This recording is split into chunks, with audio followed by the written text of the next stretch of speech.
श्रोता बंधुगण नमस्कार। बर्तमान मु गोटे गप कहूँ। गपटीर ना पिलाटी कहार।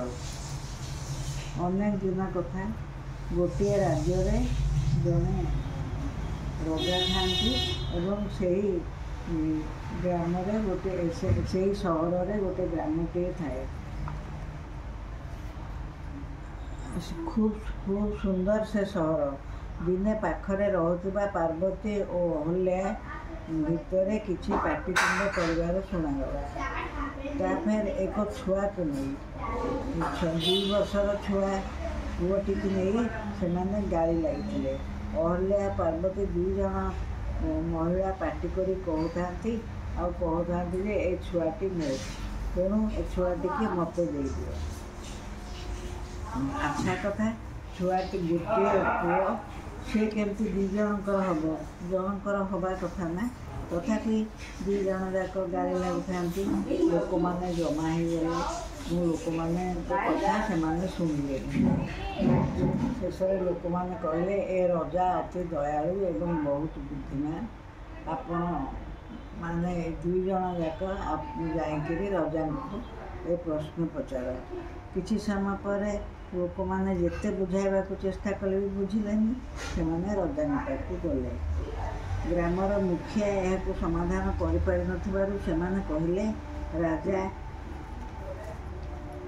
पाखरे एमाने पहुँची गले। पार्वती अहल्या छुआटी की धरी राजा उआसरे पहुँचले। राजा सिंहासन में बसी था। मंत्री और राज कर्मचारी उपस्थित था।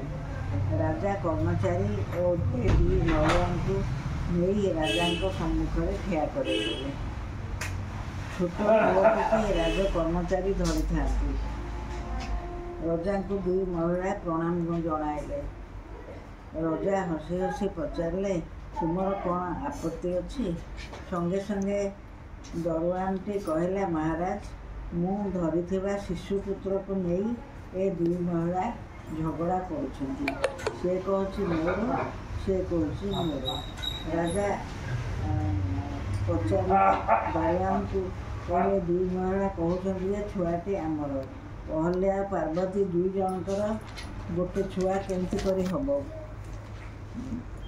ए छुआर माँ किए एक शुणी राजा हसिले एवं छुआटी की धरी कहले ए छुआटी कहार? 2 जन जाक कहले आमर आमर महाराज आमर महाराज। राजा हसिले आ कहले ठीक अच्छी ए छुआटी की 2 जन जाक नेब।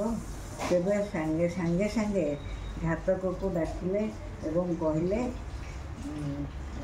यह 2 खंड कर दियो एवं 2 जन को दे दियो। कारण छुआ 2 जनकर तेणु फाड़े फाड़े नेले से मिलज एक शुणी पार्वती राजी होगला। किंतु अहल्या कांदी कांदी राजा को कहला हे महाराज ए छुआटी मोर नुहे आपण ताको काटंतु नहीं। पार्वती की छुआटी की दे दिंतु कही कांदी कांदी अहल्या फेरीगला। यह देखिए राजा अहल्या को डकाइले एवं कहले ए पिलाटी तुमर तुमे ताकू नियो। पार्वती की कठोर दंड देले एवं कहले तुमे एपरी मिछ झगड़ा करुथिबारु ए दंड पाइल। अहल्या प्रकृत माँ बोली राजा किपरि जानले? कारण से प्रकृत माँ होइथिबारु पिलाटी की द्विखंड करने को चाहूनथिला। कारण पिलाटी द्विखंड कले निश्चय मरीजिब। तेणु से चाहूला ता पिलाटी पार्वतीर पछके हेउ से बंचिकी रहू। माँटे केबे चाहेनी जे पिलाटी काटी दे कि पिलाटीर किछि खराब हो। माँ केबे चाहेनी प्रकृत माँ भी से केबे चाहेनी। तेणु राजा जानीपारे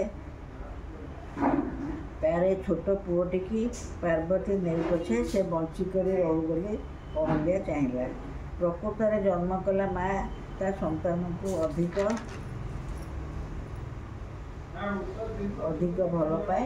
तेणु अहल्या और पार्वती मध्य राजा ये जो विवाद है से विवाद को यहीपरि खूब सहज उपाय समाधान करदे। कारण राजा थे बहुत ज्ञानी और राजा थे बहुत बुद्धिमान। श्रोता बंधुगण बर्तमान मोर गपटी शेष होइछि। ନମସ୍କାର। ଆପଣ ସବସ୍କ୍ରାଇବ୍ ଏବଂ ସେୟାର କରିବାକୁ ଅନୁରୋଧ। ସରିଗଲା।